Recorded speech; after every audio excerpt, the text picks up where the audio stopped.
Hello everyone, this is Asha Ajbani from DJ Sanghi College of Engineering, Department of Electronics. This is our seventh experiment for the subject Design with Linear Integrated Circuits, which is design of a Schmidt trigger and its applications like stable multivibrators. This experiment was guided by Mayur Parulekar sir, and I've used LT Spice as my simulation software.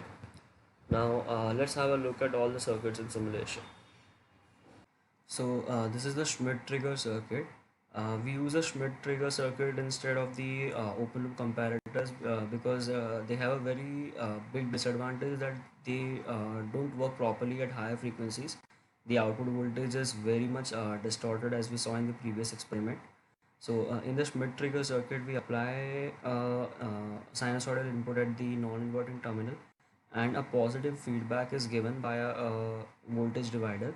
So the voltage will be divided by 2 according to the resistor combinations. So initially the negative terminal voltage will be higher than the positive terminal, and hence V out will be negative saturation, and half of the negative saturation value will appear at the positive terminal. So the input signal will be compared to this negative saturation value, and until it goes below this negative saturation value, it will stay at negative saturation. The output will stay at negative saturation. As soon as it goes below negative saturation, the output will become positive, and the V out will reach positive saturation, and hence the voltage at the positive terminal of the op amp will be positive Vsat divided by 2, and again it will be compared to positive Vsat, and this will go on. So now let's look at the output waveform.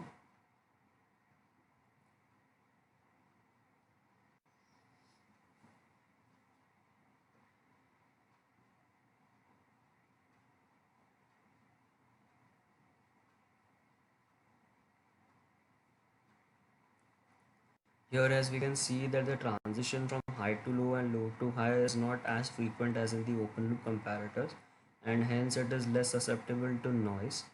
And we can see a transition from high to low and low to high whenever there is a negative or a positive Vsat divided by 2 voltage.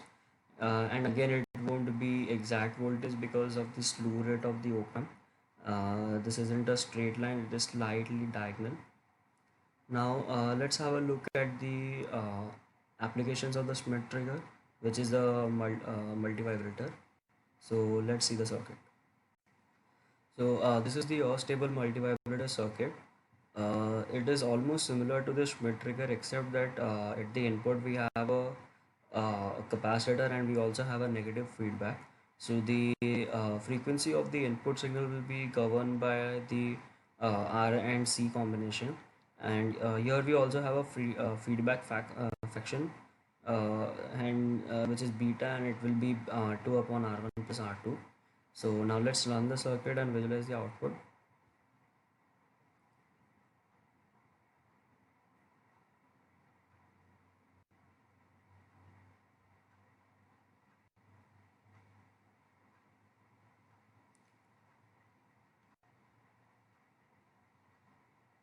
So as you can see that it isn't a pure sine wave because of the capacitor and the resistor combination.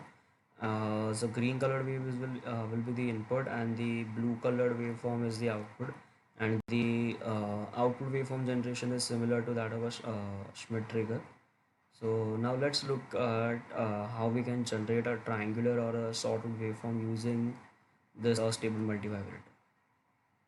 This is a circuit for the generation of a triangular waveform.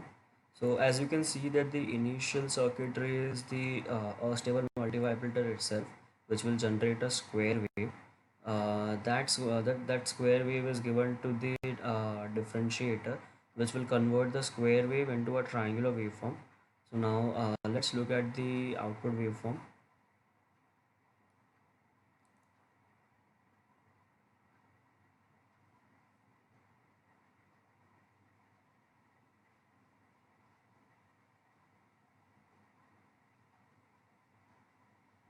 This is the input waveform,